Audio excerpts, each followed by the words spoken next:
বগুড়া থেকে সিরাজগঞ্জ পর্যন্ত একটা টানা রেল লাইন থাকতো, তাহলে এই দূরত্ব প্রায় 120 কিলোমিটার কমে আসতো। আমরা উত্তরাঞ্চলের যারা বাসিন্দারা আছি, আমরা নানা দিক দিয়ে ভোগান্তির মধ্যে আছি, বৈষম্যের শিকার হয়ে আছি। গোটা বাংলাদেশের মধ্যে উত্তরাঞ্চল নানা দিক দিয়ে পিছিয়ে আছে।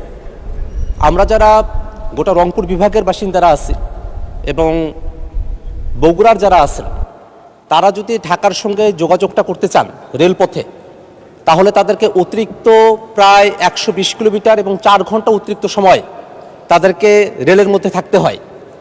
মাননীয় স্পিকার, আমরা যদি ঢাকা থেকে উত্তরবঙ্গের দিকে রওনা করি, তাহলে সিরাজগঞ্জ থেকে বগুড়া পর্যন্ত আমরা সরাসরি যেতে পারি না। আমাদেরকে বগুড়াও যদি যেতে হয়, তাহলে নওগাঁ, নাটোর, পাবনা 3 জেলা ঘুরে এসে তারপরে আমাদেরকে বগুড়ায় যেতে হয়। এবং এই কারণে যেখানে এখন ঢাকা থেকে বগুড়ার রেলপথের দূরত্ব প্রায় 400 কিলোমিটারের কাছাকাছি, যদি বগুড়া থেকে সিরাজগঞ্জ পর্যন্ত একটা টানা রেল লাইন থাকতো, তাহলে এই দূরত্ব প্রায় 120 কিলোমিটার কমে আসতো। এই দূরত্ব হয়ে দাঁড়াতো তখন 280 কিলোমিটারের কাছাকাছি। এটা আমরা যারা রংপুরের বাসিন্দা আছি তাদের জন্য একই রকমের সত্য। আমাদের ঢাকা থেকে রংপুরের এই রেলপথের দূরত্ব 550 কিলোমিটারের মতো।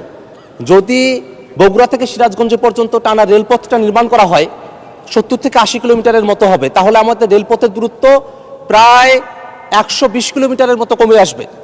আমাদের মাননীয় প্রধানমন্ত্রী এখানে আছেন, তিনি বগুড়ার সন্তান। তিনি সেদিন বগুড়ায় গিয়ে বগুড়া থেকে সিরাজগঞ্জ পর্যন্ত এই টানা যে রেল লাইন আছে সেটা নির্মাণের কথা তিনি বলে এসেছেন।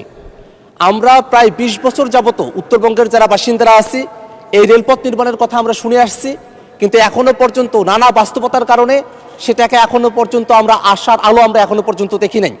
আমরা শুনি যে জমি অধিগ্রহণ চলছে, কিন্তু এটা কখন কন্ট্রাক্টে যাবে, কখন বাস্তব হবে, সেটা এখনো পর্যন্ত আমাদের জানার বাহিরে।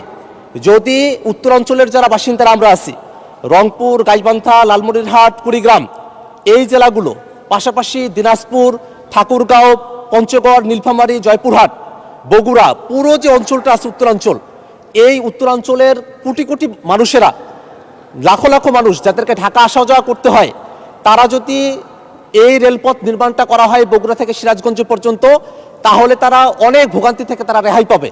এবং আমাদের উত্তরাঞ্চলের যে কৃষি পণ্যগুলো আছে সেগুলো আমরা খুব সহজে ঢাকা পর্যন্ত আমরা আনা নেওয়া করতে পারবো। এবং এই যে অতিরিক্ত 120 কিলোমিটার চলতে হয়, তার কারণে কিন্তু অতিরিক্ত জ্বালানিও খরচ হয়, অতিরিক্ত ভাড়াও আমাদেরকে দিতে হয়। আমাদের ভাড়া কমে আসতো, দূরত্ব কমে আসতো, আমাদের সময় কমে আসতো। এই কারণে আমি মাননীয় মন্ত্রীর কাছে আহ্বান রাখবো, আমার যে উপজেলা 2টি আছে, কাউনী এবং পীরগাছা, এখানে 2টি রেল স্টেশন রয়েছে, সেগুলোকে আধুনিকায়ন করে বগুড়া থেকে সিরাজগঞ্জ পর্যন্ত সরাসরি রেলপথ নির্মাণ করা হোক।